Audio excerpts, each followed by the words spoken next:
Good evening and welcome to the Grand Prairie City Council meeting for Monday, April 8th, 2019. I'd like to welcome everybody to our meeting, and I would invite everyone to rise and join us in singing O Canada. O Canada, our home and native land, true patriot love in all thy sons command. With glowing hearts we see thee rise, the true north strong and free. From far and wide, O Canada, we stand on guard for thee. God, keep our land glorious and free. O Canada, we stand on guard for thee. O Canada, we stand on guard for thee.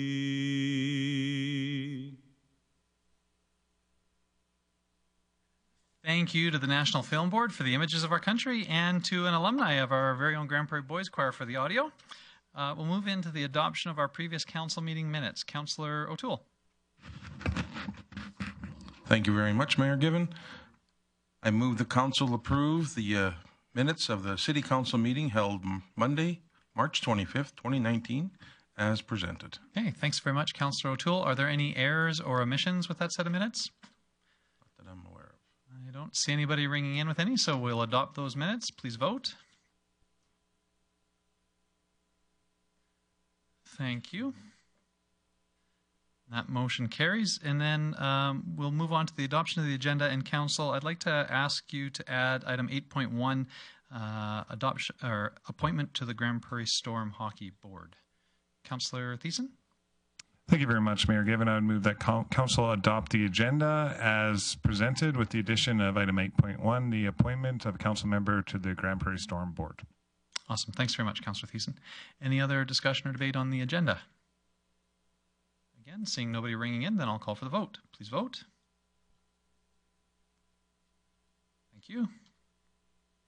That motion carries. And that brings us to the delegation portion of our agenda. This is an opportunity that we have at every regular City Council meeting, and it's an opportunity for anybody in the community to come forward and address Council on any community-related matter. Off my own microphone there. We did have a couple of items that were done ahead of time, and then we'll have an opportunity for anybody else that wish to come forward after we get through these other two items. The first is an official proclamation to recognize National Dental Hygienist Week. And I believe we have a dental hygienist in the room, Miss Maggie Kreisinger. Maggie, if you'd like to come forward up to the presenters table, maybe just introduce yourself for council and tell us a little bit about yourself and maybe about your profession. Welcome. Thank you for letting me come. My name is Maggie Kreitziger, and I'm a hygienist who works in the traditional practice, as well as I started an independent hygiene practice, which offers mobile services for the local community. My focus is for seniors and to promote access to care. So that's kind of exciting. Thank you for letting me be here. Okay, thanks very much for being here this evening. And so I will make the official proclamation. The City of Grand Prairie makes proclamations from time to time when upon request and in recognition of issues that affect Grand Prairie residents. So I'll make this proclamation now.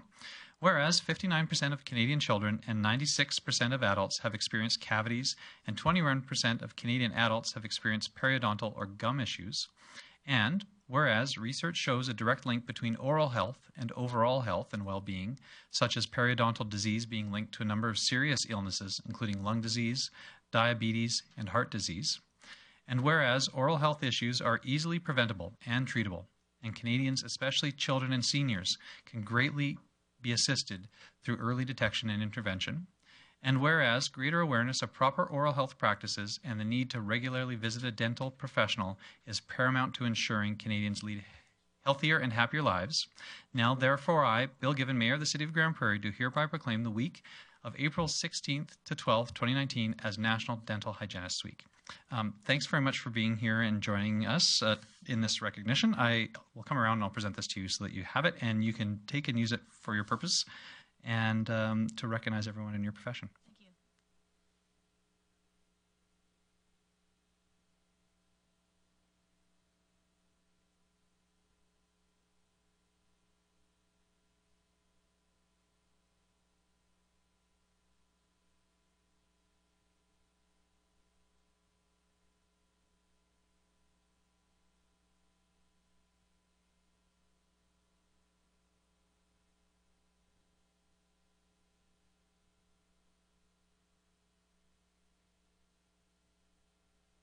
Well, aren't I happy that I brushed before I came to council this evening for that photo opportunity. We also had another delegation from Spinal Cord Injury Alberta that wished to speak to us. If you'd like to come forward. So if you could, I know you know the routine, but I'm going to say it for everybody's benefit. If you could introduce yourself for the benefit of council. We have about no more than 5 minutes for your presentation, and then we'll have an opportunity for questions from council. Sounds perfect. Thank you. My name is Mika de Groot, and I'm with Spinal Cord Injury Alberta. I'm the regional program coordinator here. And I did put together a small PowerPoint, and I don't think it'll be longer than the page I'm going to read. So I hope that you enjoy reminiscing some of the pictures that some of you are in. Okay. So an email was sent earlier this winter to invite you to become cheerleader, to be part of the Cheerleaders Enabling Access event. And I'm here this evening to encourage you to participate in the event and to answer questions that you may have. Cheerleaders was introduced as a public awareness campaign in New Brunswick. Is it not working? There. There, perfect. Thank you. Okay, so Cheerleaders was introduced as a public awareness campaign in New Brunswick in 2009, and in 2010 it was adopted by the National Canadian Paraplegic Association. The CPA was created by veterans of World War II in 1945 and has helped individuals with spinal cord injury and other disabilities from coast to coast. Spinal Cord Injury Alberta has been an affiliate of the national organization for nearly 60 years and has been in Grande Prairie since 1991. We provide services to those who have physical disability regardless of cause, but especially champion persons with SCIs. In 2001, Bill Given was the first cheerleader in Grande Prairie. Since then, at least 52 unique individuals have participated in the Grande Prairie Region Cheerleaders Enabling Access event. People who join in are policy writers and decision makers. They include senior management, town and city council members, school teachers and principals, nurses, firemen, members of parliament, members of the Legislative Assembly, school board trustees, school board members, librarians, home builders, students, nurses, and more. The purpose of the event is to raise awareness about what life would look like when we build to accommodate scooters, walkers, wheelchairs, and baby strollers. Students who are cheerleaders learn and demonstrate that anything can be accomplished with a positive attitude. Subsequent to participating in the Enabling Access event, cheerleaders and alumni have influenced the City of Grande Prairie's Community Mobility Plan, the Regional Recreational Master Plan, Regional Collaboration on Transportation, and the City's Transit Plan. We are now in a position to influence the creation of the Accessible Canada Act, Bill C-81, which is currently before the Senate. Please consider joining in on the orientation activity and using a wheelchair to complete the activities of your day. Additional activities may be designed by you and may include accessing a public taxi, transit bus, and/or handy van. You may choose to make a presentation at a school, attend a groundbreaking ceremony with your favorite destinations, or simply go about your workday. You may challenge or invite an experienced wheelchair user to shadow you, and you may explore the sites in Grande Prairie. Dylan Bressy has volunteered to help recruit the City of Grande Prairie councillors and city staff to establish the best day to accommodate the event. When you register with me, we will talk about what you may choose to do. please call me at my office or contact me at my email address. Thank you. Great. Thanks very much, Mika. Are there any questions for the delegation? I think, not seeing anybody ring in, I think you made the presentation quite clear. We already know who's going to be cajoling us into taking a day in the chair. And if I can speak from personal experience, it absolutely is enlightening. That photo of me in the mayor's office, although it looks relatively innocent, was an illustration of how hard some tasks we take for granted can be immeasurably much more difficult. That was me trying to get a coffee cup out of where we keep them in the mayor's office. And the fact is, if I had a spinal injury and wasn't able to get out of the chair, it would have been impossible. And so there are many observations that you would make in a day in a wheelchair, just like that, about something that you take for granted that you don't even notice, and what a huge, gigantic barrier it is. So anybody that's out there watching, I would encourage you to consider that opportunity, and certainly for council members, when Dylan comes knocking on your door, take him up on the opportunity to get out and take a day as a cheerleader. Mika. I'd like to use this opportunity as well to suggest that in the past, City of Grande Prairie engineers have been very interested in this event, and I would really enjoy it if we could have them and whoever the new city manager is, because I still haven't met him. Well, he's currently busy. It's not going to happen till June. That would be challenging. He's currently heading up the summit of Mount Everest. At Mount Everest? Mount Everest, absolutely. Good on him. Not quite yet. He's on his way there. Councillor O'Toole, you had a question or comment?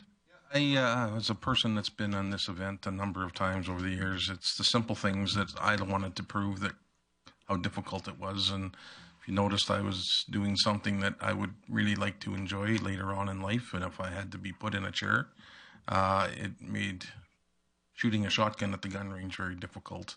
Riding down a sidewalk where the sidewalk is tapered, the amount of demand to keep it straight on the sidewalk without falling off into the street. So if anybody wants to give it a try, I'll be their team leader as well. Thank you. If I recall, Kevin, you even suggested that you would lead a group going through Muskasseepee Park. I will. So one of the things we might do with the orientation is to combine efforts with the Wolverines Adapted Sports Association, and maybe you can take a hand cycle for a tour. You bet. Right. Well, I don't see anybody else in the queue. Mika, thanks very much for being here this evening to raise council's attention to this issue and opportunity, and thanks for all the work that you do in the community. Thank you. Okay, so those were our two items that we knew, two delegations that we knew ahead of time. Thank you very much to both for attending this evening. Was there anybody else in the community that wished to come forward on any other council-related matter? I know that there were representatives of the taxi industry here this evening who wished to speak. So now, if those representatives would like to come forward, now would be the time to do that. So I just invite you to come forward. There are actually two chairs there. If we have two representatives, thank you. So, gentlemen, you kind of saw the routine. If you just introduce yourselves with your names for our recording secretary, so we can make sure that we get them for the minutes. You have about 5 minutes to make your presentation to council, and then we'll have a chance for any questions from council. Welcome. My name is Moses Abraham, and I've been in the taxi industry in Grande Prairie, business-wise. Resident almost in Grande Prairie, 15 years. Good evening, everybody. My name is Sanjay. I'm working with the Prairie Cabs for the last 8 years. Okay, so gentlemen, if you wanted to introduce the issues that the industry has for us. Sure. So first issue is that brand new car should not go for the inspection. Okay, sorry, today we have come to the city, and first of all, I thank you for giving us an opportunity to express our view. I thank you for that and listening to us. On the other hand, there is an issue that we would like to express in here that touch all of us who have a family, who have children in here. The city bylaw produced a law that says 15 minutes if a cab driver wants to do the inspection. If that cab driver is late from the inspection, they cannot do it immediately, or in a week they have to wait 30 days, period. That, however, it touches many of us because we do have a family to feed. And it is the first time that they implemented this new rule. And that is one of the reasons that from the beginning that we came here. Also, we have other issues that we would like to discuss with you, which is we have an out-of-province inspection, which doesn't happen anywhere in Alberta for the tax inspection in here. We also do have in a yearly, every year, twice, to do the inspection of a taxi cab, which economically that we suffer most of the time. If I give you a bit of a hint, there is a school bus children that carries at least 24 children, and they don't do out-of-province inspection. The city bus doesn't do out-of-province inspection. And most of the people that we pick from Grande Prairie from one destination to another destination are the same. So we feel that we've been treated different to compare in these two things that are carrying children and adults in Grande Prairie. And also that we would like you to look into that issue, which probably costs us for the issue of the certificate minimum $150 to $200 every time we do the out-of-province inspection, which probably when we do twice, it costs us minimum $400 to $300 minimum, and it'll be more into it. On the other hand, what happens is sometimes we do have brand new cars, even though they're brand new, sometimes we've been asked to do the out-of-province inspection.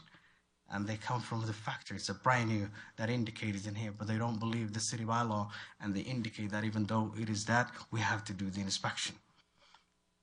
The last things that we would like, I don't know if you can change the inspection at the present time, which is too close. Also, I give you, there's so many people that are asking you to postpone a little bit. Maybe if you can, I'll give you that probably request from the other industry people. And the last thing that I would like to let you know is there is a rule that is being passed on the city, which is if a cab driver has been accused of anything, then he is a criminal. I mean, he will be suspended, his chauffeur. And according in anywhere in Canada, individuals, they are innocent until proven guilty. But for us, we've been treated we're guilty unless we prove that we're not guilty. And we would like you to look into that law passed in this city years ago, which is probably money of the people that have been attacked in the taxi industry and money being accused. They went to court, wait 6 months, and then clear themselves, and they never come back to the city and ask it for a lawsuit or any compensation of probably what they have not done and how it's been accused.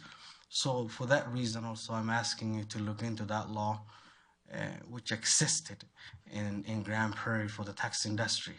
We hope probably for sitting in front of you today that you look to this matter and this issue very seriously and consider us nothing different from the other society, but also member of the society that are raising children in here, that have a family in here, that are contributing in the society, that are free from any kind of a crime, that are probably participated for most elections in here, that also believe that we are Albertan. But we hope that you will probably see the issue from today different. And I thank you for giving us this opportunity. Thanks very much, Sean. I would note that there's a number of representatives from the industry here, and so just want to make sure that anybody watching at home recognizes that it's not just the two of you here. There's a number of other industry representatives. There is a opportunity for questions, and I see Councillor Friesen has a question for you. Councillor Friesen. Thank you, Mayor Given. Thank you very much, Sanjay and Moses. I'm curious about the frequency of inspections. And you said that a new vehicle must be inspected out of province plus just a roadworthiness inspection. Let me make it a little bit clarification. Thank you. Even though they have a Alberta plate, they are Alberta cars. The city bylaw, they produce a law that even though we're in Alberta, that we have to do out-of-province inspection. That out-of-province inspection, the car registered in Alberta, does not take place in Calgary or Red Deer or in Edmonton. It doesn't exist anywhere other than Grande Prairie. So that costs us a lot of money, especially twice a year. Right. And then And if the car is brand new, for example, from GM dealer or Ford dealer from today, 0 click, then they ask sometimes we have to do the inspection. so these inspections, Out of province, and it has to be out of province. Even though we buy from a dealer from Grand Prairie, GM, and they are regardless of kilometerage every 6 months. every 6 months. If it is less than 10 years, I believe, they have to do twice. 5 years. Every 5 years, sorry. If it's for less than 5 years, we have to do twice. Twice a year. Twice a year. Yeah. If the vehicle is less than 5 years. 5 years. Yeah, it used to be 10 years. Now they make it recently 5 years. Right. I am curious because my husband and I own a fleet of vehicles in our business, and we do a contract with the province, and it's very much based on the age and or kilometerage of the vehicle, and it's very odd to me that a brand new vehicle would need. So thank you for that clarification. And if you are late for the inspection, you can't get it done that day. Is it an appointment waits and you have to wait another 30 days, or where does that 30 days It used to come be from? before 30. It used to be we have to, when the inspection is done, 1 week later or every week, twice a week, they used to do the re-inspection. That's how it used to be. Now the new rule, it says you have a 15 minutes, car so-and-so have a 15 minutes to come to the inspection. And if it doesn't come in 15 minutes, then you have to wait 30 days. And that rule was imposed by whom? By the city bylaw. That's the city bylaw. Okay. Thank you. Okay, thanks, Councillor Friesen.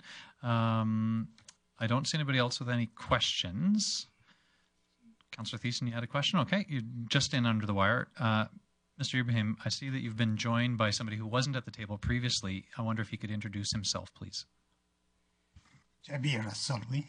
Sorry, sir, can you say your name? Jabir, Jabir. Thank you. Thanks, Jabir. Yeah. Councillor Thiessen?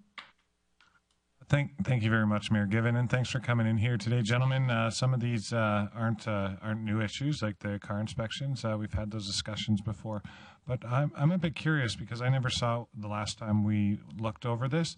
So when late, you have to wait another 30 days for an inspection. How long has that been in our bylaws? It's just new things that came right now, recently. It's taking 7 days. You give us. We do it in inspection, 300 cars. And then he give us 1 day, starting 1 until 50. But this, the last time, now you ask us within couple of minutes, you pass, or you don't pass, you must be, if you go back, now you're coming for an inspection. One of your bulb burning, he tell you out. We come back, you must be paid 50. And then, if not, he tell you, okay, sorry, you stay home 1 month. We are capped. This is our income. We don't have any income. I stay 13 days. The other issue also, the out of the province, the mechanic, the one have those rotary papers, only few of them. Only you check, you see that engine, you charge us $200. By 300 cars, $616,000. The next year, $120,000 we paying for nothing. My car is, the plate is Alberta plate. I'm not bring car from Ontario, and then I say we do it in inspection. This all, we don't have it before 5 years. Only one time we do it. Another issue, you charge us $100. You say the city, you don't have car for handicap. So you guys, we need you pay 50 extra, and then within 3 years, we buy one car, we give to any company. You don't do it. The other issue, those company, I don't know, is this Canadian or American, you have cameras sitting on the street. We target us. We go to the court guilty. You bringing the bylaw, you standing there because those stuff, you don't come to the court. One of the bylaw, you come, you say, I am the one, I take the, he's not. We see them when you go lunch, when you go to the Tim Hortons, we see them. So those kind of. Okay, thank you. I just, if I could ask a question to administration. Sure. I guess this would probably go to Director Manuel. But how long ago did this rule come down in our bylaws that if you were late, you'd have to wait another full month cycle in order to do your car inspection with the city? So just a couple points of clarification so far. So the out-of-province inspection, administration concedes that these vehicles predominantly are not out-of-province. What the out-of-province inspection is a defined standard that identifies the mechanical inspection that needs to be maintained for the city to consider roadworthiness of the vehicle for hire. And as such, it has a mechanic that fills out these forms is liable for the results of their inspection, which was a flaw of the previous system. So every municipality that has taxis has an inspection. Some have their own forms that they create and have mechanics fill out. We, in the city of Grande Prairie, determined that something that's backed by provincial standard that was consistent and mechanics were familiar with was the appropriate way to go. Again, as was mentioned before, the frequency of inspection is subject to the year of the vehicle. So if the vehicle is 5 years or newer, that's once a year. It needs to have the out-of-province inspection. In regard to brand new vehicles, I can't speak to what's happening today. I know historically, if it was a brand new car off the lot, I didn't require the out-of-province inspection, but I did require that an inspection to make sure that everything else that comes with being a taxi, like decals and meters and all those sorts of things, were in place. So the wait the 30 days, as I understand it, that's something new that I haven't heard just as of yet. But I understand it is in conjunction with the annual inspections that they're talking about are coming up. One of the challenges there is they're right. In years past, there has been 300 taxis. The last few years, there hasn't been 300. There's been 150 taxis. Enforcement allocates a significant number of its staff to perform these inspections during that cycle. So it's a 2-week period where they indicated taxis are scheduled to go beforehand. They're given notice as to when the inspections will take place, and it's expected that they're going to show up there with a car that's prepared to pass. Occasionally, things will come up as was indicated. Maybe a light that was working stops working. More often than not, the issues are more significant than that when somebody fails. Enforcement's take on it historically has been, if you don't show up for inspection on your annual inspections when you've had lots of notice that you can be there, and foregoing any sort of extensive reason, and there's been reasons brought forward in the past, medical issues and stuff that have been accommodating, but if you just weren't prepared, your vehicle wasn't ready to go on inspection, and you thought you were just going to wait another week to show up on the following week to get it inspected, it wasn't an effective use of the enforcement officers' times, who are reallocated from other tasks to do this. So I will follow up on the 30-day piece, because I do concede that, you know, if circumstances warrant, certainly 30 days would be excessive. But Mr. Manuel, has administration recently reviewed the vehicle for hire bylaw? And if so, when was the last time council saw it, or when would council see it again? Certainly, that's a good point. So obviously with the, in the fall, we had our first rideshare service launch business in Grande Prairie. And with the proliferation of designated driving services, that's another thing that the existing bylaw hasn't touched on. So frankly, we've had a municipal system of licensing where taxis have been licensed fairly heavily, and other transportation providers have not. So recognizing that, council had directed us in the fall to do work towards modernizing our legislation, creating a more equal and balanced playing field. So I can say that at this point, administration's conducted that activity. We've drafted the content of the bylaw. Now it needs to go forward to legislative services just for the formatting piece. But frankly, the content of the revised bylaw and the new provisions, which actually probably strike more of a balance that the industry is looking for right now, I can safely say we can bring the content before a committee, the IPS committee, for council's awareness, probably within the next month. So within the next month or so, the bylaw that governs all these things would likely come in front of a city committee. That is correct. And Right now, it's rolled up into what we call our business license bylaw, and it consists of a variety of industries. This new legislation is going to be specific to vehicle for hire, and it will be a standalone piece of legislation. And frankly, industry is going to have opportunity through those consultations with council and whatnot to have their more input. Thanks very much. Thanks, Councillor Thiessen. Yes, just one more question for Mr. Manuel, and then I'll see if council has questions. I have one more question.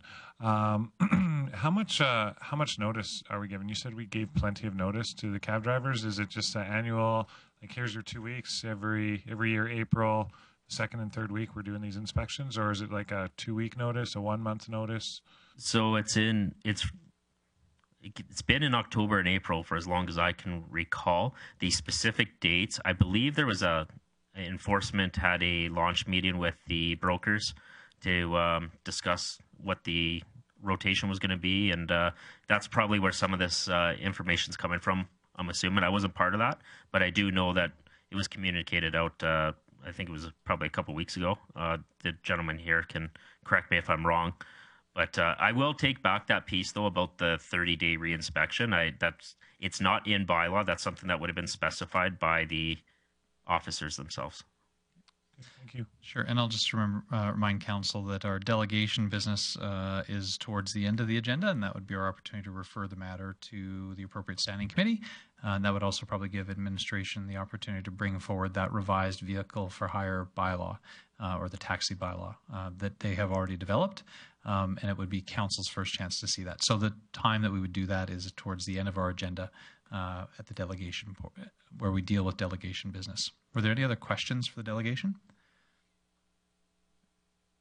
Councillor Thiessen. Thank you very much, Mayor Given. You gentlemen mentioned something earlier about being accused of a crime or inappropriate conduct and then having to clear your name. It's my recollection 3 years ago, a committee directed our administration to make it very clear who is driving the cab and to have that set up in the back seat, as most passengers drive in the back seat. I was pretty shocked when my car was in the shop for about 2 weeks and I had to take cabs for a while, that when I sat in the back seat that there wasn't any large identification that you'd see in a place like Toronto or Edmonton. Are you guys doing that currently, or do we mandate that you put up your chauffeur's license in the back seat in a large enough standard size that anybody can see it and make reference of who is driving the cab so that nobody is wrongfully accused of any crime? So, I just want to clarify. I think one issue I have, delegation raised a different issue than you're raising, Councillor Thiessen. So just for clarity, the city has a standard for people to maintain their chauffeur permit, which says that if you are under investigation for certain kinds of crimes outside of the operation of the vehicle, that your chauffeur's the right to be a chauffeur can be suspended.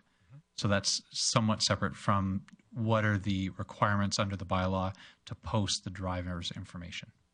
Yeah, and to clarify. Yeah, okay.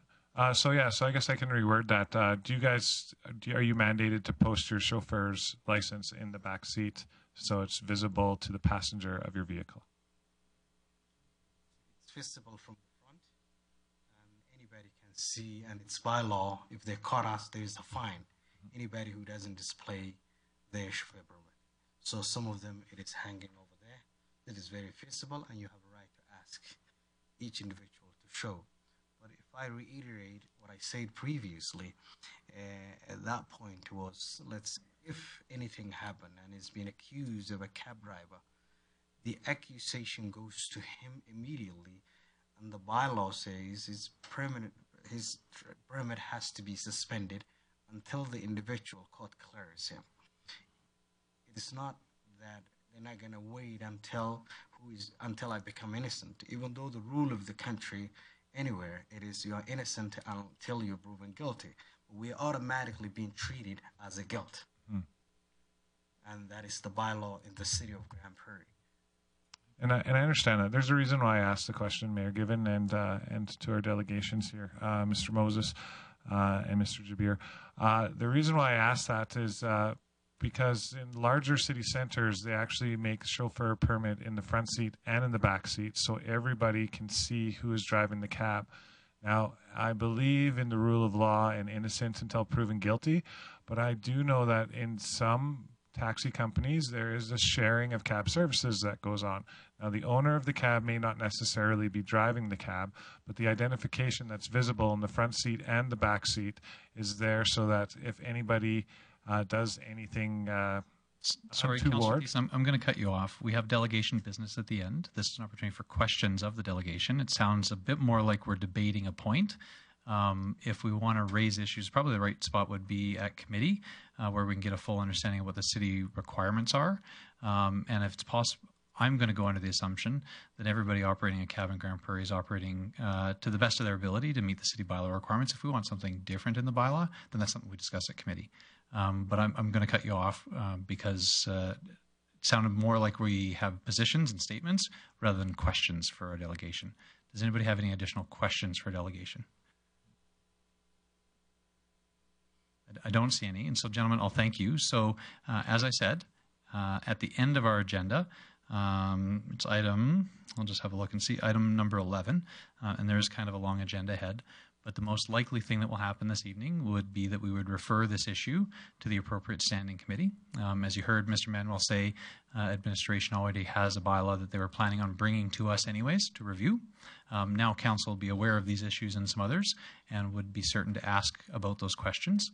And I would imagine that we would correspond through the brokers and through the brokers to the individual drivers to let them know when council would be reviewing this issue. Okay? Thank you for giving us the opportunity again. Thank you for raising the issue, gentlemen. Thank you very much. Was there anybody else here this evening that wished to come forward to make a presentation to council? Well, as I said, this opportunity exists at every regular city council meeting. We always appreciate it when people let us know ahead of time that they're coming, but that isn't a requirement. But if you wanted to have your name officially on the agenda, you could call the City of Grande Prairie and ask to speak to the Legislative Services Department. We'll close our delegation portion and move into the rest of our agenda. We have no public hearings this evening. We have no unfinished business this evening, and that'll take us to reports in item 8.1. I'll speak to this council. As council will recall, when City Council chose to support the Grande Prairie Storm in their request made to us some time ago for some operating support, one of the terms of that support was that the city would have the right to appoint a member to the board of the Grande Prairie Storm. It's my recommendation that we appoint Councillor Palat as City Council's representative on the Grande Prairie Storm board, and so I put that forward as a recommendation this evening. So that we can ensure that the storm get the support and oversight that they were looking for from the City of Grande Prairie as they finish wrapping up one season and begin startup for the next season. So I would look for a motion to support that recommendation.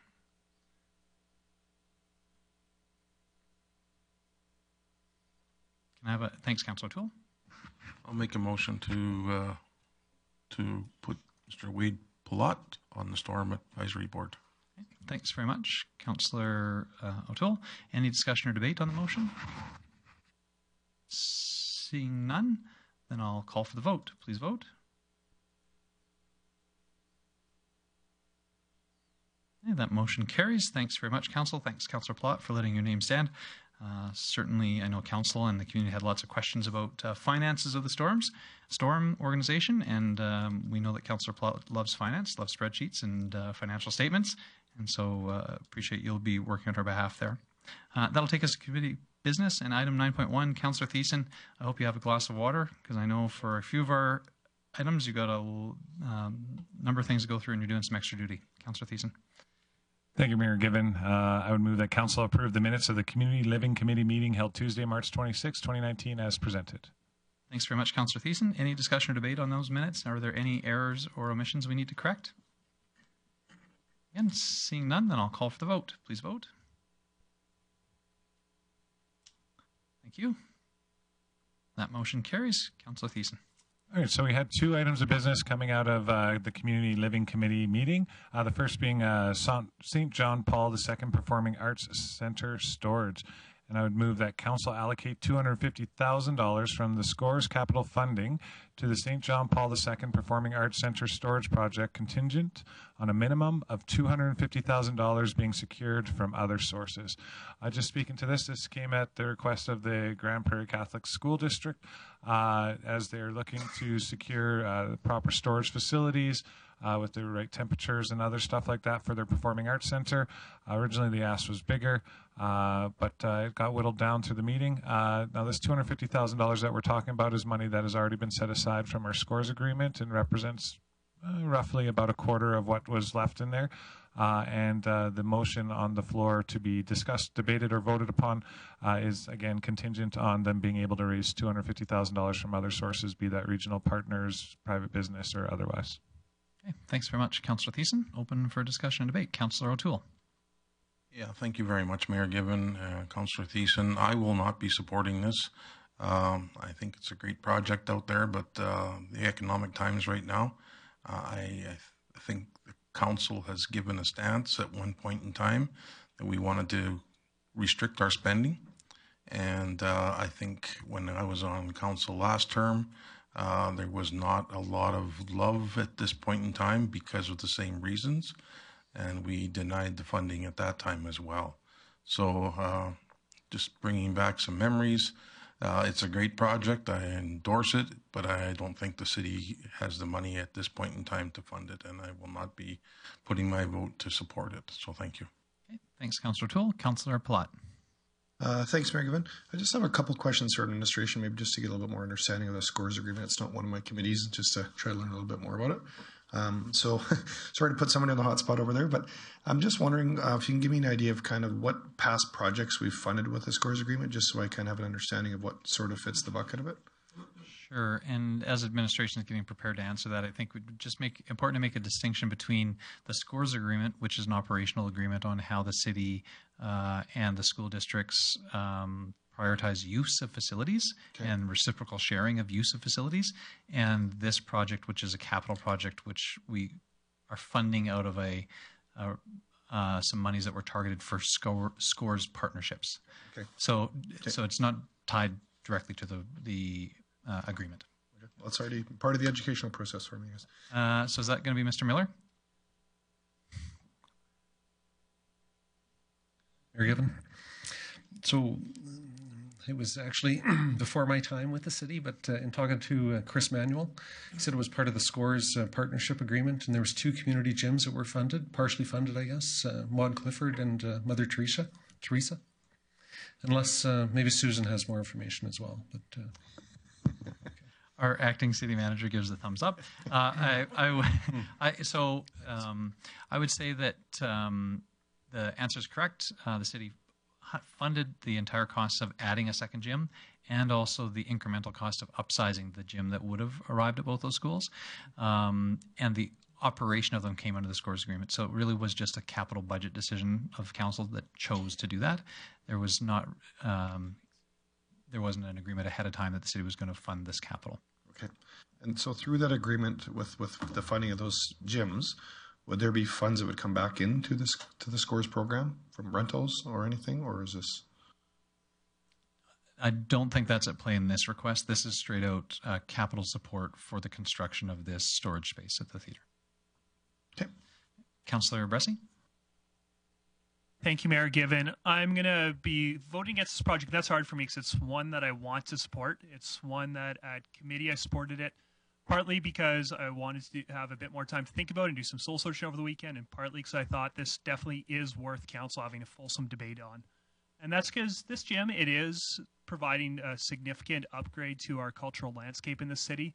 And I do think contributing to the arts is a worthwhile thing that council does. I think that arts build connections for our residents, both those working in them and volunteering in them and those watching them. I think the arts give some of our young people chances to develop artistic, business, and management skills. I think when we have great arts, it gives people a reason to visit, work, and live here. And I really do think that contributing to projects like this is worthwhile. And I think that this particular theater is significantly enhancing our scene here in Grande Prairie. That being said, I just can't support this at this time, partly because of challenging economic times, and even more importantly, challenging times we've got going on with other big community priorities right now that I want to make sure are adequately funded. But also because as I talk to various people who will be involved in using this theater in the future, who are involved in big productions, I kept on getting questions like, well, what's the design of it in terms of, can we use it as another wing, or is it going to have part of a green room or part of a workshop? And they were expressing really clearly to me the needs that they see in the space. But right now, we don't have any design whatsoever. We've got just a red circle on a piece of paper right now. We don't even have a basic floor plan.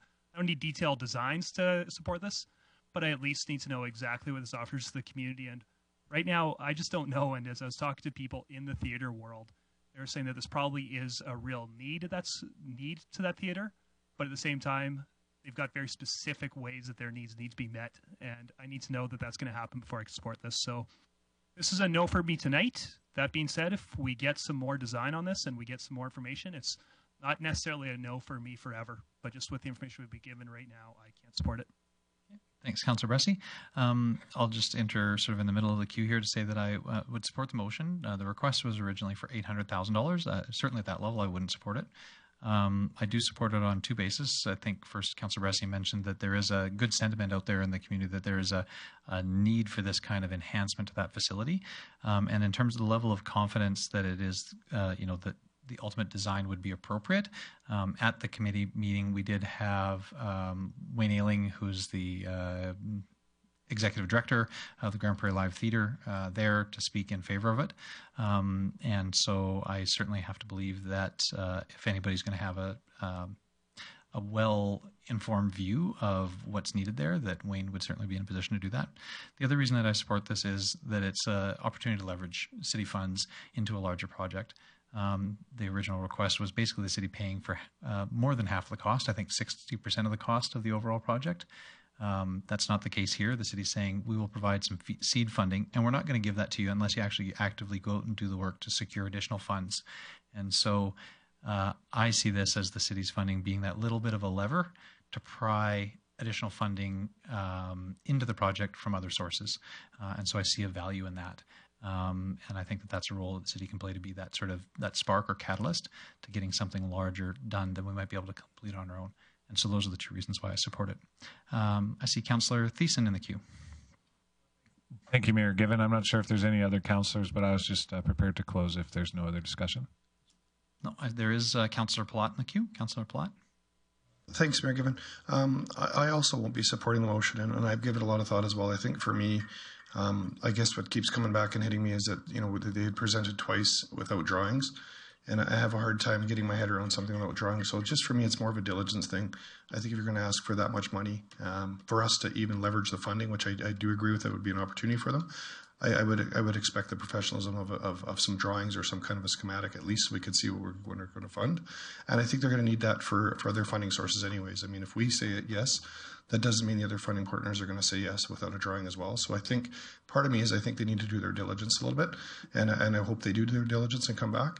And I guess the other part of me is I'd like to have a bigger conversation of what the utilization of this fund could be. We're talking about fieldhouse space potentially.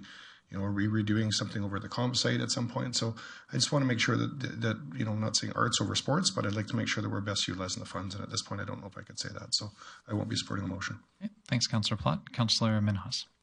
Thank you, Mayor. I just wonder how much the total cost is, because there's no design, there's nothing done. How could you be asking 800 and we given 250? And Mayor said that we are paying over 60%. Do anybody know how much total cost is going to be to do that? Sure. And I just want to clarify, the original request was that the city pays 60%. This $250,000 doesn't reflect 60%. At the city committee level, we said, no, we're not going to do 60% of whatever the estimated cost was. This is the total amount we do. Mr. Miller, do you have any additional information on the estimated budget? Thanks, Mayor Given. I think the last number we received was somewhere between $800,000 and $1 million was the estimated cost, with the square footage that they provided at committee, which was, I think, just over 2,000 square feet. Okay. Councillor O'Toole? Thank you very much. Depending on how the vote goes tonight, I would be in favor of putting it through to the budget cycle if it does not go today, and look at it and debate it. And then that would give them more time to get their ducks in a row and some design and alter that design a couple times before we actually do make the decision. Okay, thanks, Councillor O'Toole. I don't see anybody else in the queue, so we'll go to Councillor Thiessen to close.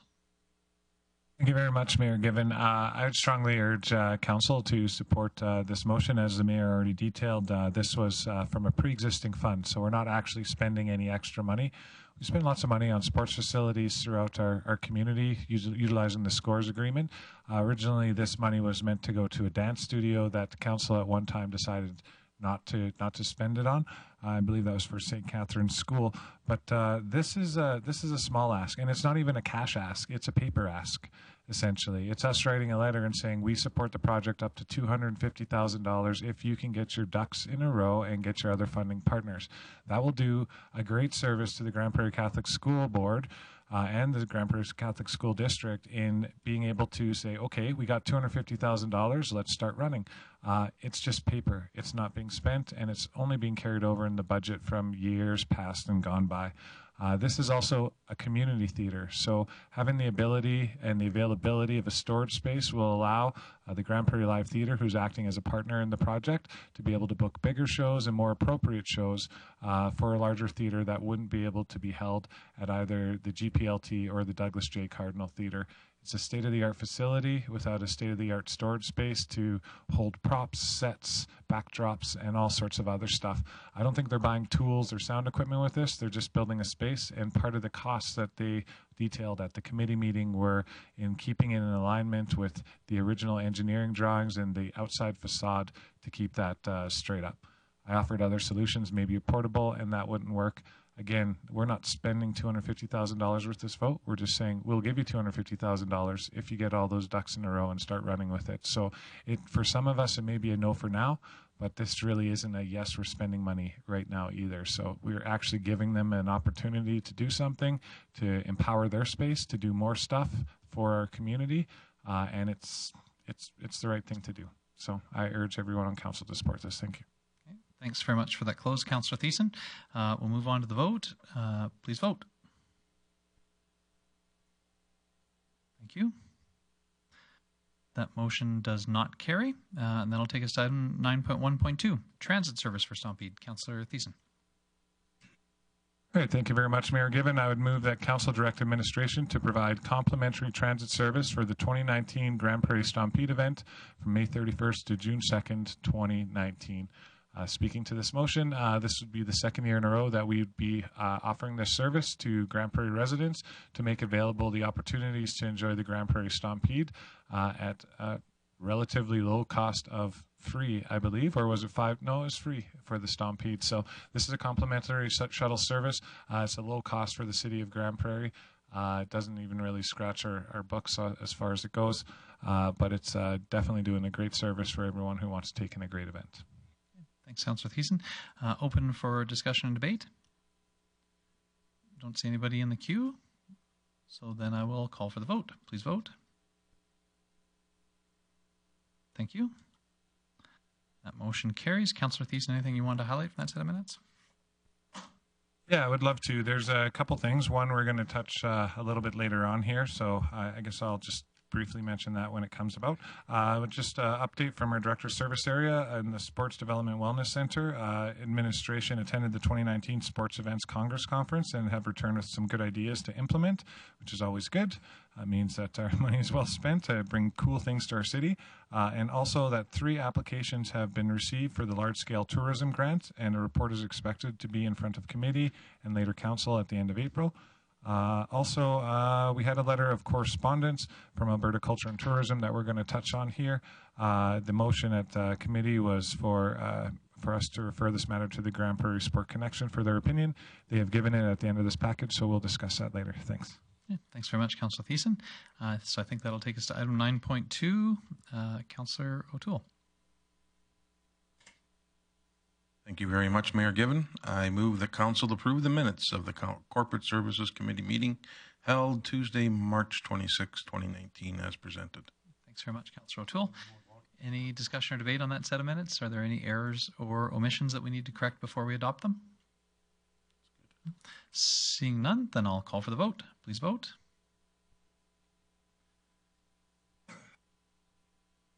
Thank you. That motion carries. Councillor O'Toole. So we've got the Business Tax and Assessment 2019 bylaw C-1397. This is a regular thing that we do yearly, posed because of the Municipal Government Act, that we have to go through this on a yearly process. And there will be 3 different taxation rates and laws that we'll be dealing with. So we'll start off with the very first one. I move that Council give first reading to bylaw C-1397, being the Business Tax Assessment 2019 bylaw. Okay, thanks very much, Councillor O'Toole. This is a motion for first reading, bylaw C-1397, Business Tax Assessment 2019 bylaw. There's no discussion or debate on first reading. I'll ask for you to vote. Please vote. Thank you. Thank you. That motion carries. Councillor O'Toole. I move that we give second reading to bylaw C-1397. Okay, thanks very much, Councillor O'Toole. A motion for second reading, open for discussion and debate. So this is a piece of business the City of Grande Prairie has to do annually with respect to the Downtown Association. Yes. And there's a ton of readings yet to come. I don't see anybody else in the queue, so I'll call for the vote. Please vote. Thank you. That motion carries. Councillor O'Toole. And I move to have third reading of bylaw C-1397 at this meeting. Okay, thanks very much, Councillor O'Toole, for that stressing of the end of there. That's the motion to have third and final reading here at this evening. In order for us to move on to third reading, this motion must pass unanimously. If it does not pass unanimously, then it would come back for third and final reading at a subsequent council meeting. Are there any discussion or debate as to the merits of having third and final reading? Seeing none, I'll call for the vote. Please vote. Thank you. That motion does pass unanimously. Councillor O'Toole. We're good to go. So I move that we give third reading to bylaw C-1397, being the Business Tax and Assessment bylaw for 2019. Thanks very much, Councillor O'Toole. Any discussion or debate on third and final reading? Again, seeing none, I'll call for the vote. Please vote. Thank you. Motion carries.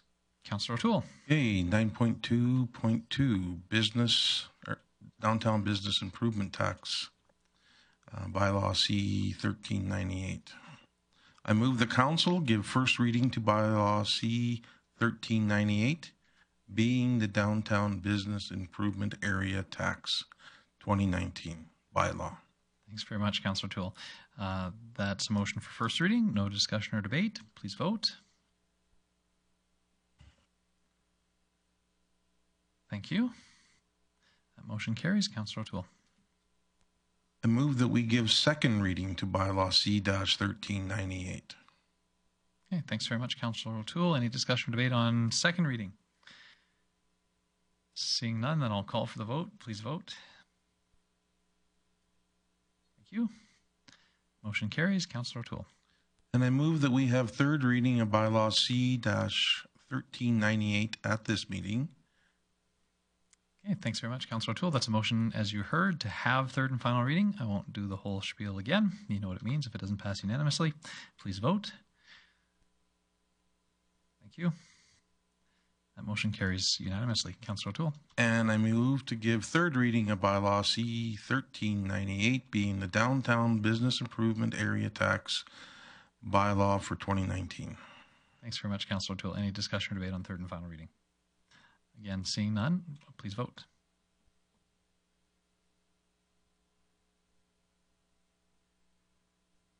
Thank you. I think I'm looking for one more vote, Council. Just make sure that yours registered. Thank you. That motion carries. Councillor O'Toole. Well, Mayor Given, I'm down 2/3, so I got 1/3 to go. I move that Council give first reading to bylaw C-1399, being the Downtown Business Improvement Area Business Tax Rate 2019 bylaw. Thanks very much, Councillor O'Toole. No discussion or debate on first reading. Please vote. Thank you. That motion carries. Councillor O'Toole. All right. I move that we give second reading to bylaw C-1399. Okay, thanks very much, Councillor O'Toole. Any discussion or debate on second reading of 1399?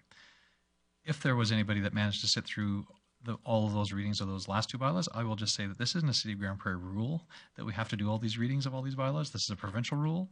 And so if anybody's going, why do they do this? It's because the province makes us. I don't see anybody else in the queue, so I'll call for the vote on second reading. Please vote. Thank you. That motion carries. Councillor O'Toole. And I move that we have third reading of bylaw C-1399 at this meeting. Thanks very much, Councillor O'Toole. Again, this is a motion to have third and final reading here this evening, and it must pass unanimously, otherwise it would come back. Is there any discussion or debate as to the merits of having it here this evening? Seeing none, I'll call for the vote. Thank you. That motion carries. Councillor O'Toole. I move that we give third reading to bylaw C-1399, being the Downtown Business Improvement Area Business Tax Rate 2019 bylaw. Thanks very much, Councillor O'Toole. Any discussion or debate on third and final reading? Seeing none, I'll call for the vote. Please vote. Thank you. That motion carries. Councillor O'Toole, was there anything else? I feel like all of those readings took longer than the committee meeting did, from memory. Well, yeah, sort of. We did have a Director's Service Area update by Ms. Karen Parsons. She was the Acting Corporate Services Director.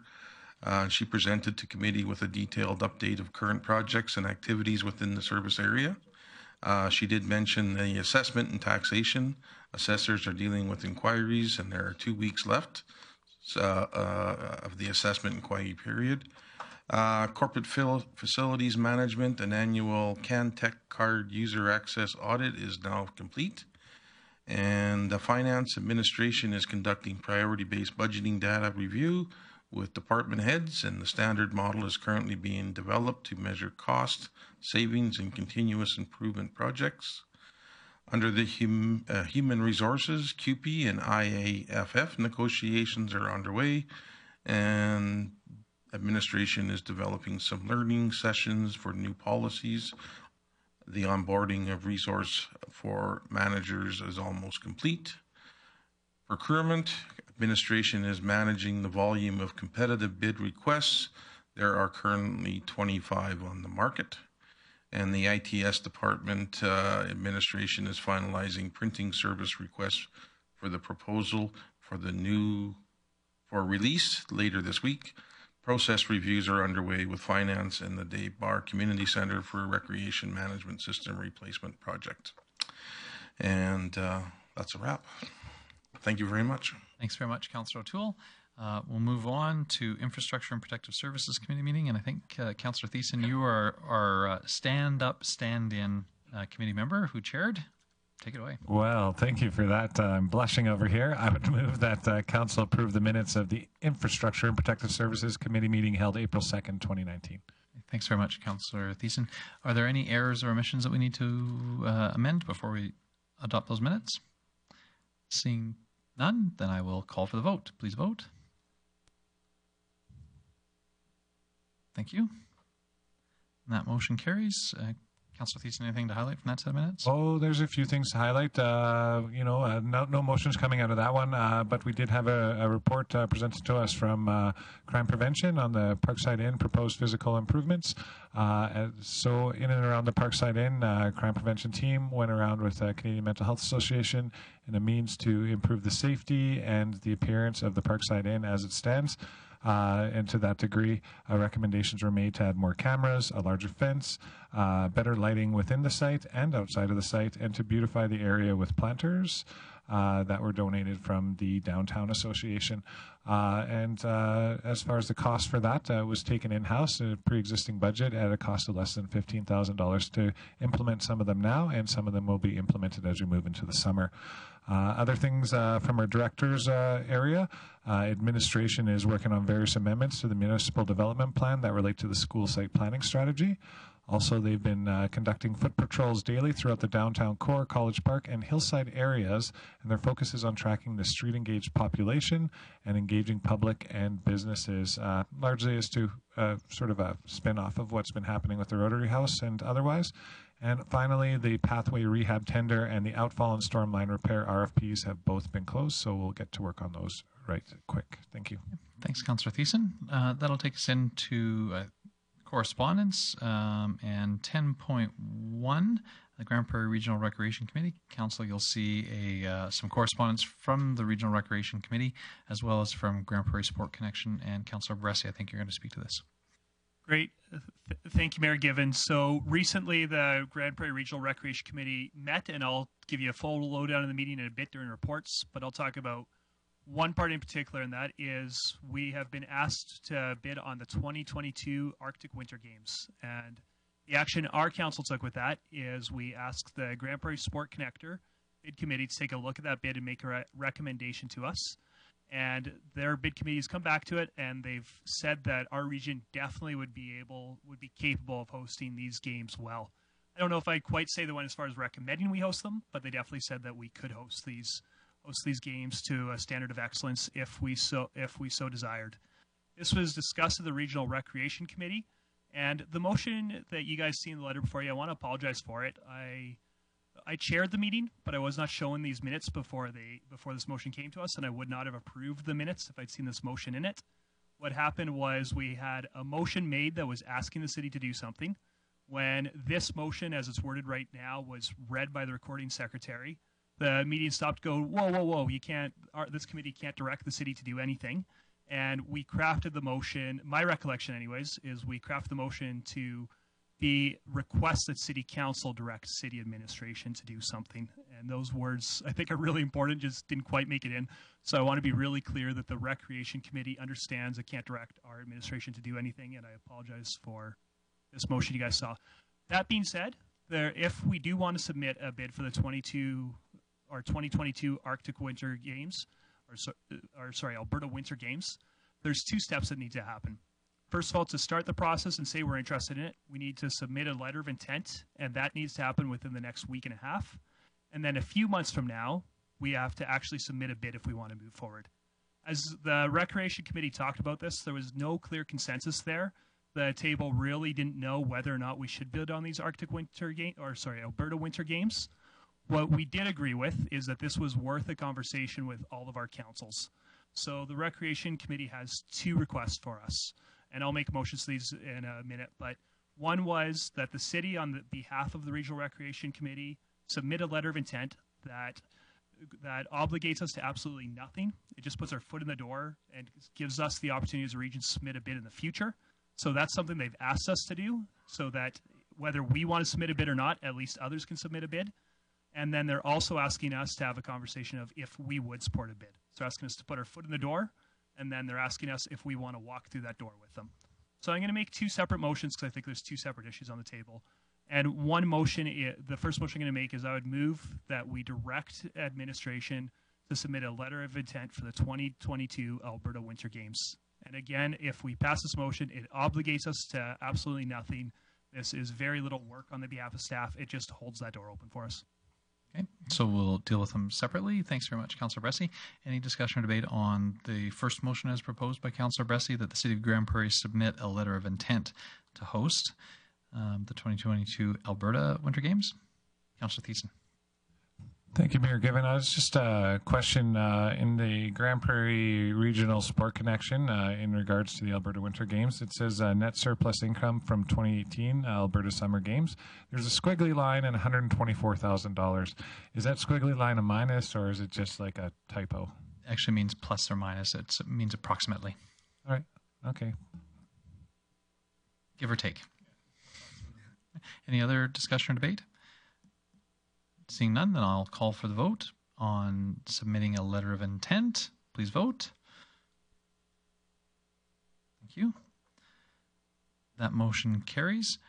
Councillor Bressi. Great. Well, I want to thank council for supporting that, because what that motion allows is even if we don't move forward with this, at least now other municipalities in our region will have the opportunity to move forward if they so choose.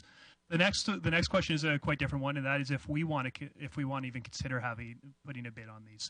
So I would move that council refer to the appropriate standing committee.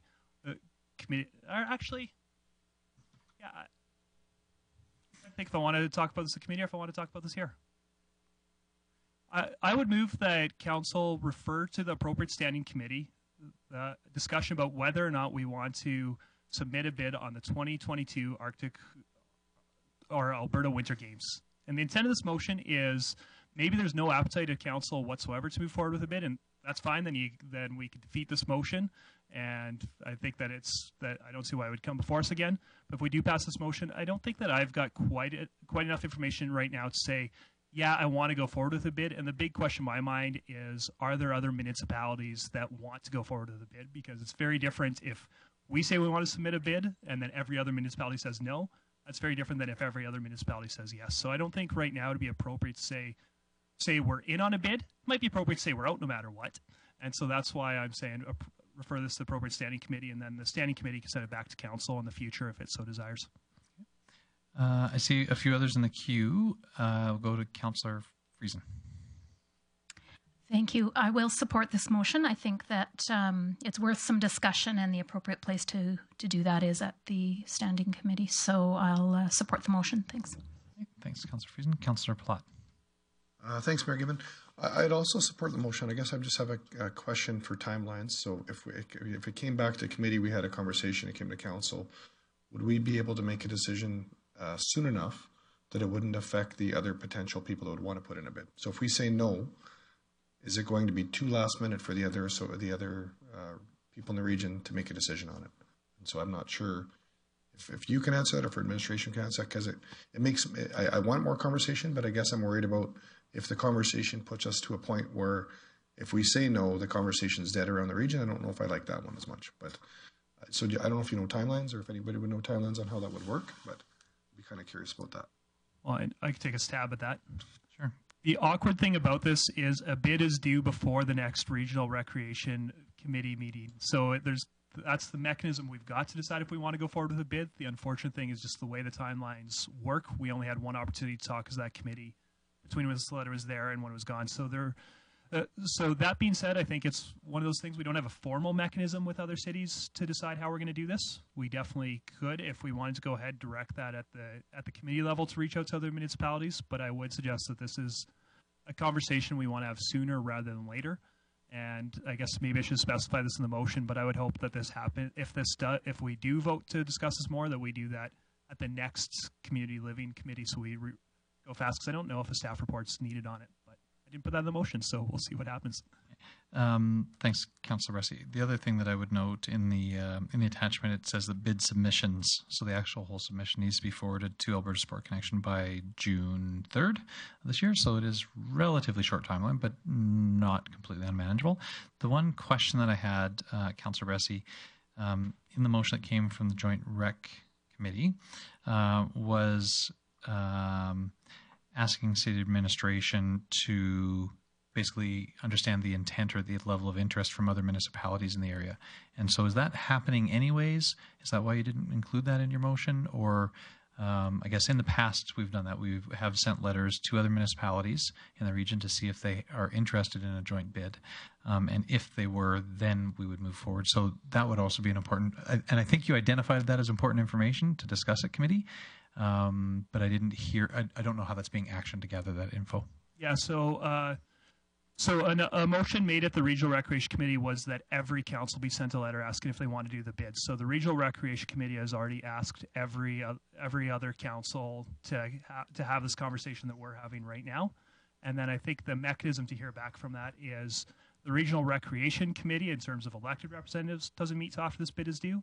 But there's also a working group made up of administration that are talking regularly. And I think it would be through that group we could expect to get back what other councils have said. Okay. Councillor O'Toole.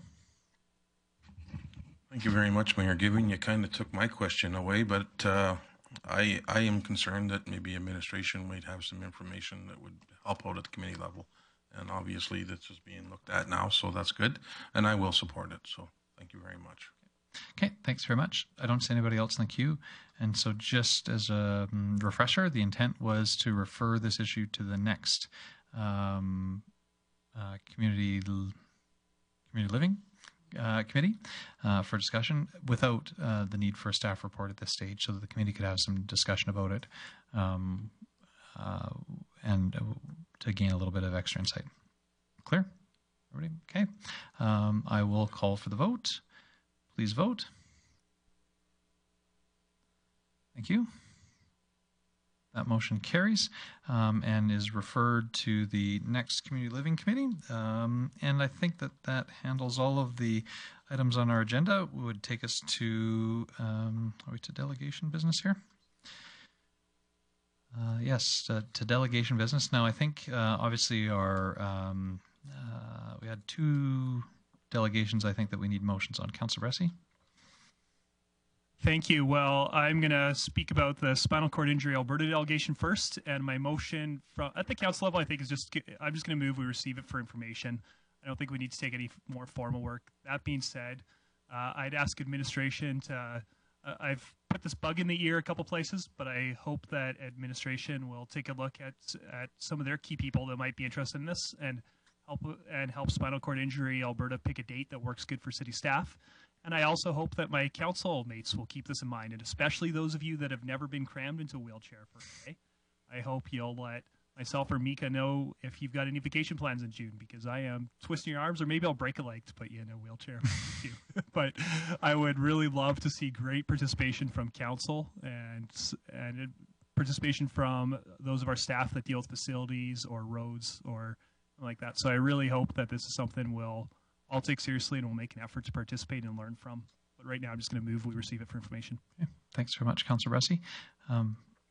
Similarly, I'd encourage any council members that want to participate. There was a note in the slides about how in 2014, the downtown was actually specifically identified in this area where an area of concern or of attention in this effort.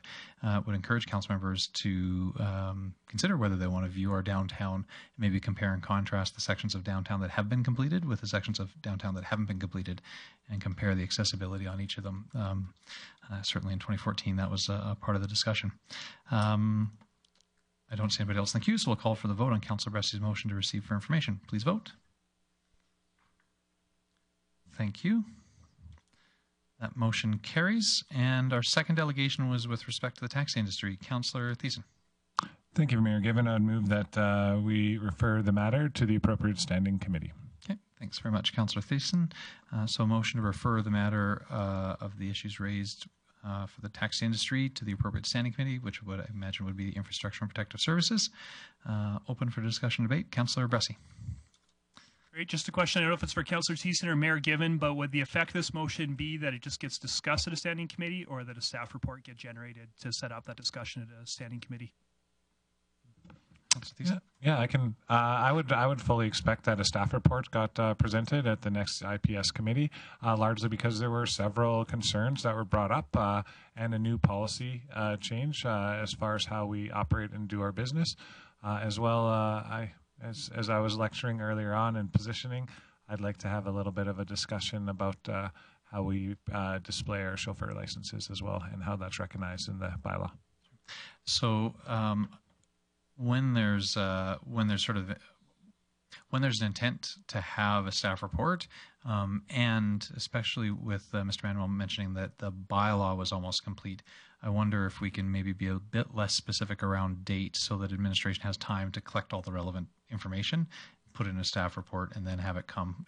I'm not sure that we can determine today that the next meeting is the right one for that. If our intent is to have it come with a report, then I think we should say that, and administration should tell us how long that's going to take. So is everybody okay with that? So Councillor Thiessen, is that? Yeah, it fits the intent. I think the motion was just to refer to the appropriate standing committee, not the next appropriate standing committee, so we're good there. Okay, thanks very much. Councillor Bressie? Great. Thank you, Mayor Given. I'm going to be voting against the motion, and the reason is that we heard that we've got a bylaw coming before us anyways. I've written this down. It's in my notebook. I'll remember the issues that are brought up, and I'd assume that the rest of council is capable of asking these questions when the bylaw comes before us anyway. So I just don't see why we need to do extra work, getting an extra report report written. So for that reason, I appreciate the intent of this, and I definitely take what this delegation shared with us seriously. Like I said, it's written in my notebook. I'm definitely going to be remembering it, but I don't think we need the extra report, so I'm going to be voting no. Okay. Thanks, Councillor Bressie. Councillor Palat. I guess my question for administration, if we did defer to whenever was the next appropriate time, would we be able to let us know that and also the industry know that sooner than later, just so that they know that it's being addressed? I guess I'd have a concern that, I can appreciate that administration's working on it, but if it's working on it and it's 2 months from now, that I just would want to make sure we're talking to industry to let them know that it's in the works and that it's not just being kicked back for a couple months. Mr. Manuel? For good reasons, but just that they're aware of it. Mr. Manuel?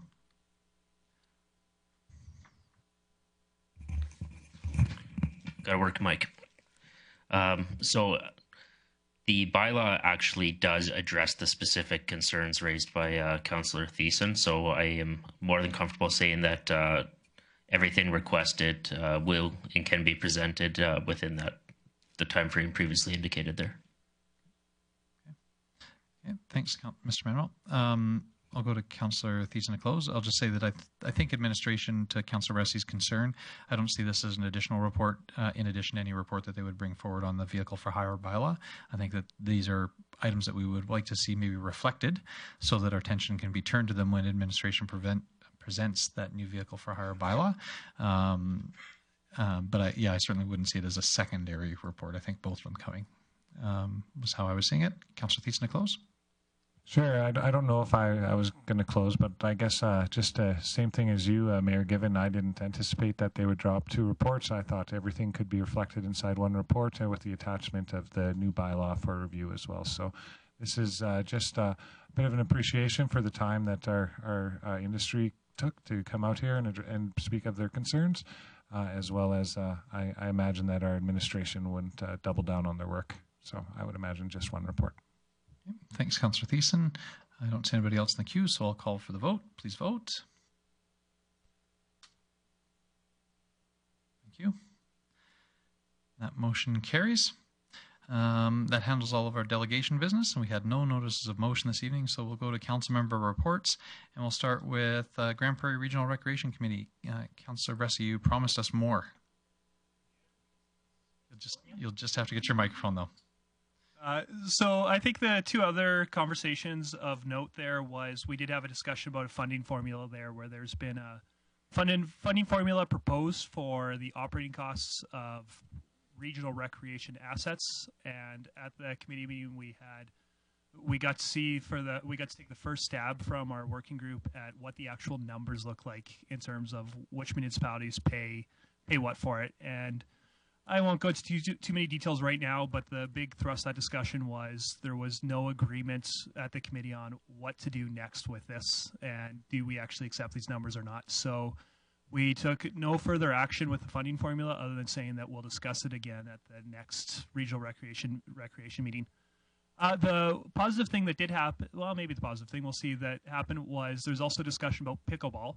And even though that funding formula is meant for operating dollars, we did ask the working group to go and run the formula for the capital costs for a pickleball court. And so they're going to be doing that. That's going to be discussed at the next regional recreation meeting. So we'll see what comes of that.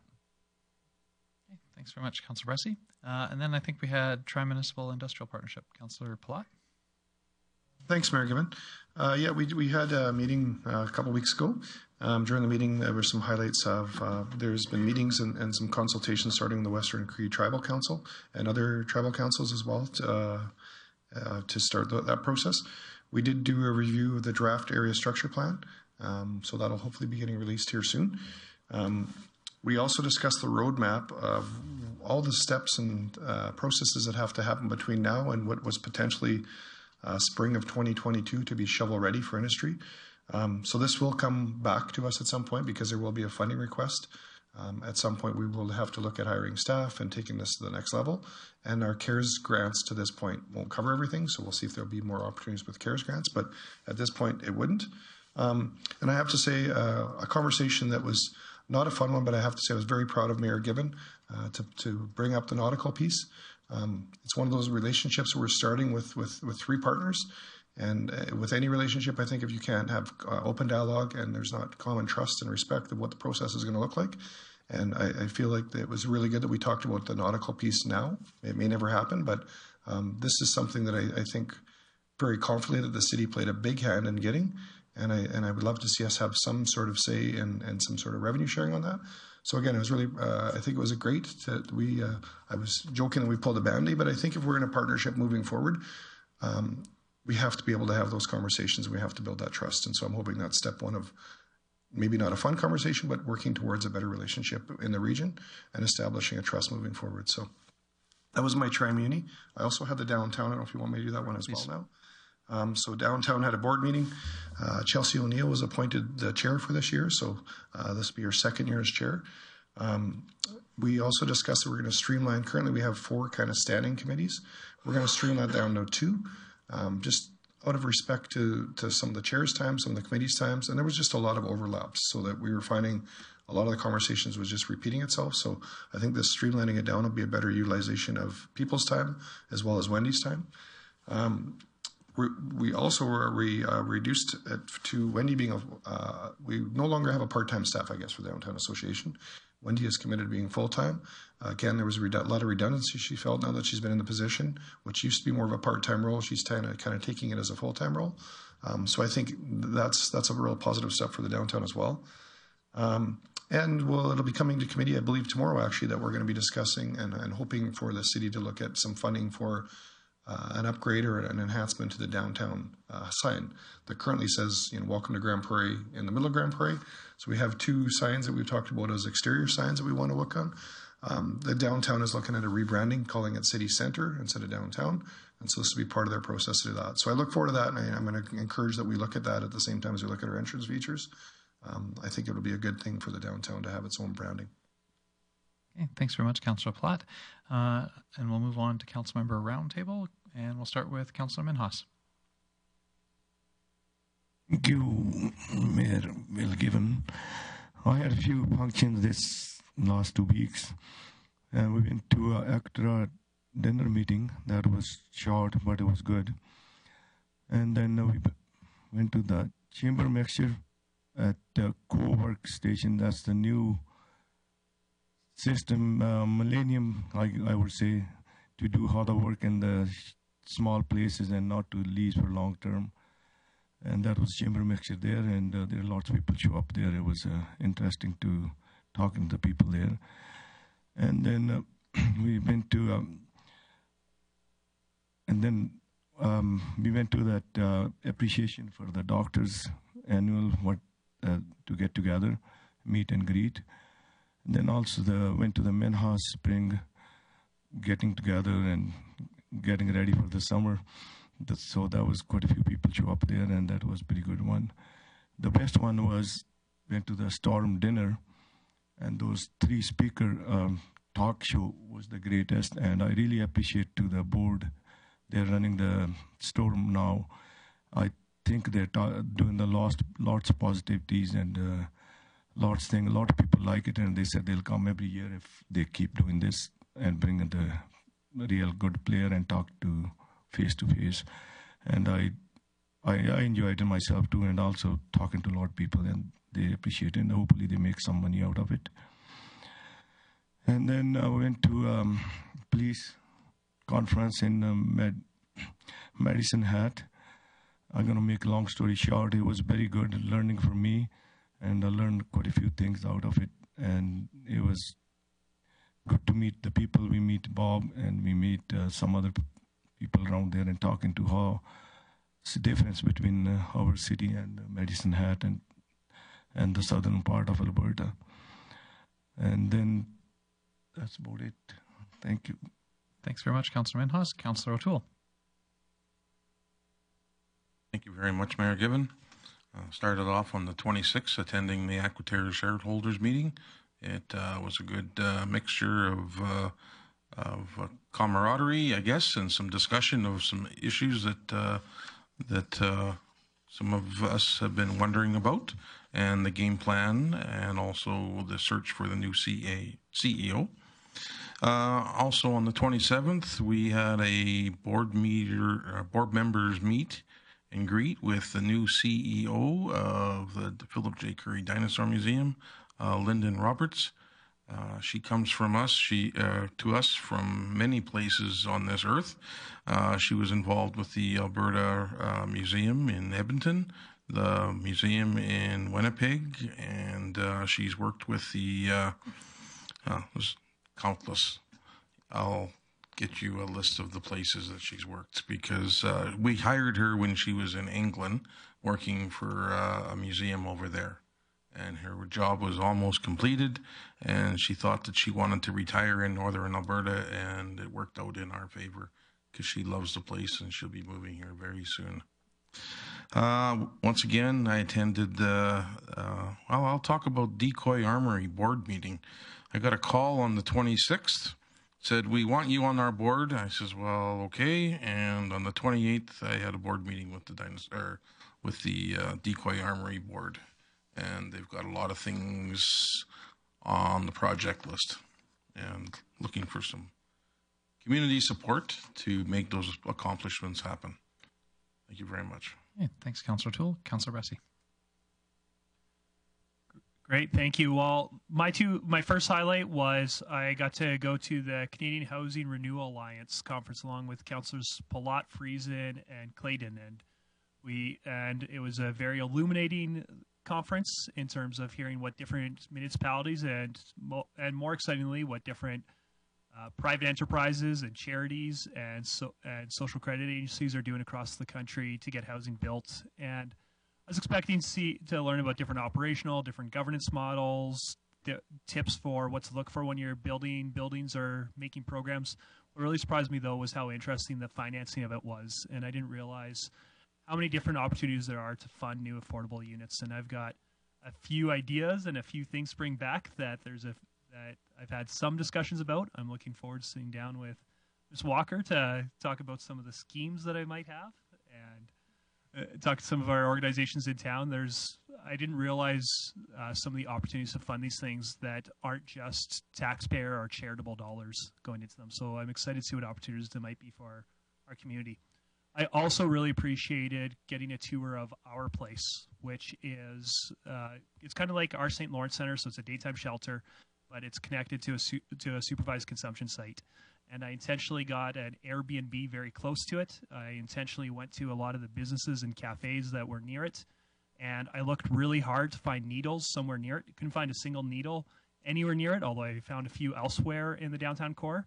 I also was around every time from 10 in the morning till 1 a.m. at night by myself on that street, and I didn't have a single bad interaction there. And it really was proof to me that you can have services like that in a community if they're managed well that don't have negative community impact. And so that was encouraging for me to see. I think the second highlight for me was I got to join Councillors Minhas and O'Toole at the Alberta Police Governance Conference, and it was good to meet some more people from around the province that are part of police committees. And again, the more I think about this, the more I think we should look at forming a police committee. I'm very happy with the status quo we got right now. At the same time, I don't know how future-proof our current governance system of RCMP is in terms of if we have some personality changes. So a committee might give some stability there. But even more, to me, I really think that municipal policing for municipalities that contract to the RCMP, I really think we're going to see some dramatic changes in the next 10 years. I think it's going to require some civilian governance as these changes come down. And I think it might be worth talking about how do we build that capacity for police governance in our community. And the best way to build that capacity is by doing it. So I'm excited to have future conversations about, am I the only one that feels a police committee might be worthwhile for us to explore? Okay. Thanks, Councillor Bressie. Councillor Thiessen. Thank you very much, Mayor Given. I had a lot of stuff on the go, but I'm only going to highlight one thing, and that was last week I took a 2-day workshop with the Energy Futures Lab. It was brought in by our environmental stewardship, formerly known as environmental stewardship, and I think it's environmental services now. They used some grant money and brought in this excellent workshop. The jury was out on the first day because they were really pumping up their board game. And I get anxious when I'm learning the rules to a board game. I just want to play. But once the rules were covered and we knew where Grande Prairie was, we just went to town. And imagine playing a game of trying to procure your energy for your community or for your business, and then trading the commodities was actually quite eye-opening. And for the amount of people that were there, I have to applaud Michelle Gardner, because she really recruited probably the best of the people in our community. I'm not saying that they're all the best, but they're right up there with the open-minded and the free thinkers and the big business people and the housing people. There was a great cross-section of our community there. By the end of the game, I managed to get our community to sustainability. I guess my community, not Grande Prairie, but everybody did. And so we all took a little bit of learning away from that. Day 2 of the workshop was really idea sharing and trying to build upon ideas for having an energy future that isn't reliant on oil and gas or coal as we know it. And so really those conversations are open to people at different tables, a lot of sharing. Some of the ones that were put up into our initiatives, I got a list here about starting a wood recycling center, a bit larger scale than what we already have through the Eco Center. Another one was learning power labs, and that's teaching energy awareness and trading energy to energy, consumer to consumer, rather than, energy proprietor to, somebody who's paying a bill. Another one was on teaching children the powers of energy and what we can learn and teach them as far as bringing new energy into our future. And then one that I ended up getting the lead on, I guess it was my idea, but the Municipal Energy Residential Program for solar, wind, and otherwise. And so these are ideas that we're going to explore over the next 3 months. We're all tuned in to the same website that they're linking us to and providing us updates. And the group is going to meet again on May 31st. Unfortunately, I believe I'll be at FCM, but I'll be staying up to date with that through the emails and otherwise. Thank you. Thanks, Councillor Thiessen. Councillor Plott. It was a very busy 2 weeks. Sorry, geez. One of the highlights, excuse me, for me was the Housing and Homelessness Conference that Councillor Bressie spoke to. Part of the tour that we went on to see the art place was really neat, but part of the tour was also to go to a place called Next Steps for Employment and Opportunities. Something that really hit home with me is as much as I think it's important to house and home people, I think it's really important to help them find a way to get back into a working community and a spot where they can actually stand alone, and something I look forward to our city maybe looking at working towards. I thought it was a really good program, and they're getting some good traction, and they had about a 30% success rate of some of the people that were through the program. So I thought that was really interesting. Also, one of the nights we had an event, and it was at the BC British Museum. So anybody that gets to Victoria on council, I'd encourage you to go check out the museum, and specifically the Truth and Reconciliation part of it. They've done a really good job of it. Probably a little bit grander than maybe what we could take on here, but it was definitely a really good eye-opener of what you could do if you wanted to really highlight Truth and Reconciliation. And lastly was the storm event. I think Councillor Mainhouse touched on it, but it was a really, really good event. Lots of laughs, but a good room and a good crowd. And I'm looking forward to working with the storm with the new appointment tonight, but it made me feel a lot more sense of comfortability with the loan that we just did, seeing the effort that they put in, and I've heard they raised some fairly good money that night. I haven't confirmed the number, but it was a good fundraiser. So it was just nice to see that them in general taking next steps forward. Thanks, Councillor Plott. Councillor Friesen. Thank you. I have one item on my list that hasn't been mentioned yet that I got to do, and it was a blast. I spent half a morning with the students from the Cultural Integration Academy Spring Camp. And they had some really good questions about how the city pays for things and what is it that the city has to pay for. And it led a lot of opportunity to speak about the difference between municipal, provincial, and federal government, and where responsibilities lie, and how we all work somewhat independently, but also together to make things happen here in Canada. And then we actually got behind all of our chairs here and had a blast.